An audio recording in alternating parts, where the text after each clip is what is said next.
Doctor चोपडांना मी विचारतो की golden आवरबद्दल थोडंसं सांगा.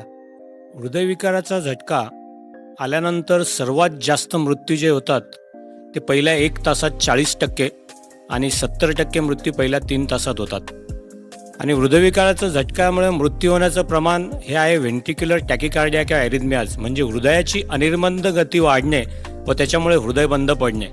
आणि अशा वेळेस तुम्ही जर रुग्णालयामध्ये असाल किंवा ICCUची ॲम्ब्युलन्स तुमच्यापर्यंत पोहोचून तुम्ही ICCU ॲम्ब्युलन्समध्ये असाल तर एक फक्त शॉक देऊन तुमचं हृदय चालू करता येऊ शकतं आणि रुग्ण वाचण्याचं प्रमाण 99% जास्त असतं. त्यामुळे हृदयविकाराची झटक्याची लक्षणं आढळल्यानंतर त्वरित आपला फिजिशियन किंवा कार्डिओलॉजिस्ट यांना कॉन्टॅक्ट करणे, ॲम्ब्युलन्स तुमच्या कोणत्या तरी एक कार्डियाक ॲम्ब्युलन्सचा नंबर तुमच्या स्वतःकडे असणं फार महत्त्वाचं ठरतं. आता हृदयविकाराचा झटका आल्यावरती मी जसं बोललो की हृदयाच्या स्नायूंना इजा होते, तर ह्या हृदयाच्या स्नायूंना इजा झाल्यानंतर पहिल्या 3 ते 6 तासात जर उपचार मिळाले तर ही स्नायूंची पुनर्निर्मिती होण्याकरता मदत होते. तर ही करण्याकरता 3 गोष्टी फार महत्त्वाच्या ठरतात. सगळ्यात महत्त्वाचं म्हणजे रुग्णाला झालेला त्रास आणि त्या त्रासापासून डॉक्टरपर्यंत किंवा हॉस्पिटलपर्यंत लागणारा वेळ. याच्यामध्ये आज पण भारतामध्ये पहिल्या 6 तासात रुग्ण हॉस्पिटलमध्ये पोहोचण्याचं प्रमाण फक्त 10% आहे. सर्व रुग्ण 6 तासानंतर पोहोचतात.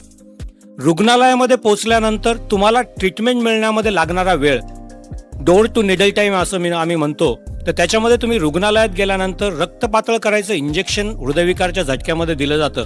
ते पहिल्या 30 मिनिटात दिलं गेलं पाहिजे आणि ते जर पहिल्या 3 तासात दिलं गेलं, आज जे टिश्यू प्लाझ्मिनोजन ॲक्टिव्हेटर म्हणून TPA नावाचं नवीन इंजेक्शन आहे, तर रक्तगुठळी विरघळण्याचं प्रमाण ऑलमोस्ट 70 ते 80% आहे. आणि आज तरुण पिढीमध्ये हृदयविकाराचा झटका हा मुख्यतः रक्ताची गुठळी तयार झाल्यामुळे येतो. आणि बऱ्याच वेळा आम्ही अँजिओग्राफी केल्यानंतर लक्षात येतं की पहिल्या 3 तासात जर इंजेक्शन दिलं असेल तर रक्तवाहिनी पूर्णपणे पूर्ववत झालेली असते आणि कोणत्याही अँजिओप्लास्टी किंवा बायपासची गरज पडत नाही.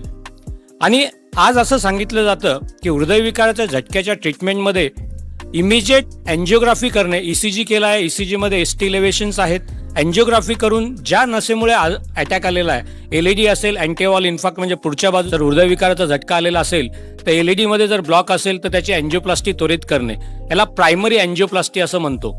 पण आपल्याकडचं आर्थिक, सामाजिक आणि सगळ्या गोष्टींचा जर विचार केला तर फार्मॅको इन्व्हेजिव्ह पद्धत म्हणजे रुग्ण आल्यानंतर त्याला त्वरित रक्त पातळ होण्याचं इंजेक्शन देणे व त्यानंतर 3 ते 24 तासामध्ये अँजिओग्राफी करून ज्या नसेमुळे अटॅक आलेला आहे त्या नसेची अँजिओप्लास्टी करणे, म्हणजेच फार्मॅको इन्व्हेजिव्ह अप्रोच वापरणे.